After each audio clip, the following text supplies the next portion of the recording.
Bon, bonjour à toutes et à tous, merci d'être parmi nous pour cet événement qui était dans le cadre des Journées internationales de la forêt. Aujourd'hui, on faisait avec à peu près un mois de retard la Journée internationale de la forêt, parce que Ventalon-en-Cévennes est propriétaire d'une forêt communale sur la propriété dite du Crespin.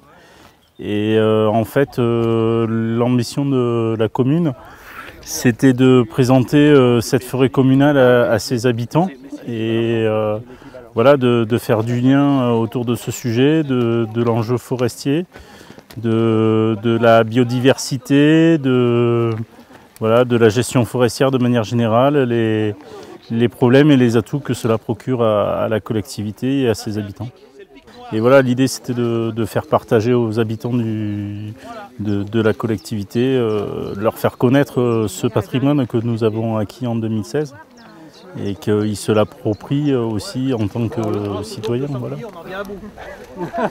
Ouais, heureusement qu'on a beaucoup de sangliers, mais quand même. Je suis content qu'on puisse tenir cet événement en coopération avec l'ONF et le parc, dont je salue les agents ici présents. Donc effectivement, on peut voir pas mal de d'écorce, des bouts de bois qui restent et tout ça. Et après ça, c'est la vie de la forêt. Donc cet après-midi, on a présenté la forêt communale aux habitants de la commune de Ventalon-en-Cévennes. Comment la gestion de cette forêt s'organise, que ce soit pour les coupes, les travaux, et ainsi que les interventions des forestiers, comme moi, font dans ces forêts. On a montré les opérations principales des forestiers, donc qui est le martelage, la désignation des arbres d'intérêt écologique, qui est en partenariat avec le parc, et ainsi que dans les grandes lignes l'organisation d'un plan simple de gestion, qui est un aménagement forestier pour les forêts publiques, et comment ça s'organise dans le temps et dans les opérations. C'est une essence qui a déjà besoin d'ombre. Alors, forcément, il a besoin de lumière pour germer et tout, mais pas d'insolation directe. Quand on traverse un milieu, on est toujours un peu, on est peu enthousiaste parce qu'on a l'impression que tout est pareil. Et en fait, il suffit de prendre le temps de regarder pour voir, c'est-à-dire de prendre le temps de s'interroger sur qu'est-ce qui est différent, pourquoi est-ce que les choses sont présentes ici, le son sous cette forme-là, et de suite les choses prennent un sens et prennent un intérêt. Sur cette forêt particulièrement, qui est une forêt reconstruite, à partir d'un passé agricole dont on trouve très facilement les traces, que ce soit au travers des murets, que ce soit au travers des arbres au bord desquels on n'est pas passé, mais qui sont des arbres de rente, comme des châtaigniers, comme des choses comme ça.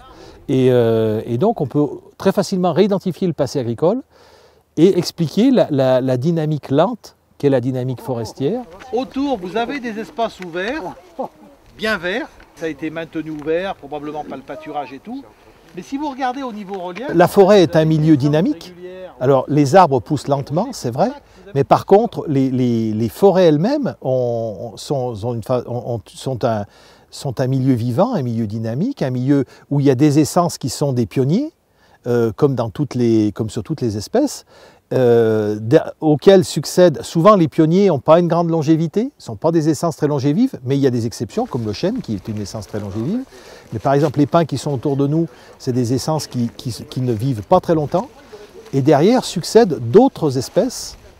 Et effectivement, on voit apparaître avec l'évolution climatique des essences qui étaient jusqu'à présent à des niveaux altitudinaux plus bas, comme par exemple le chêne vert, qui ne montait pas jusqu'à ces altitudes-là.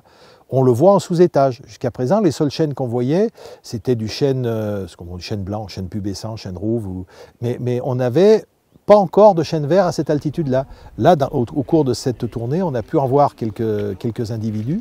Donc ça, c'est un signe qu'il y a moins de gelées, des gelées de moins longue durée, qui permettent à ces espèces qui sont des espèces plus méditerranéennes d'arriver sur ces régions-là.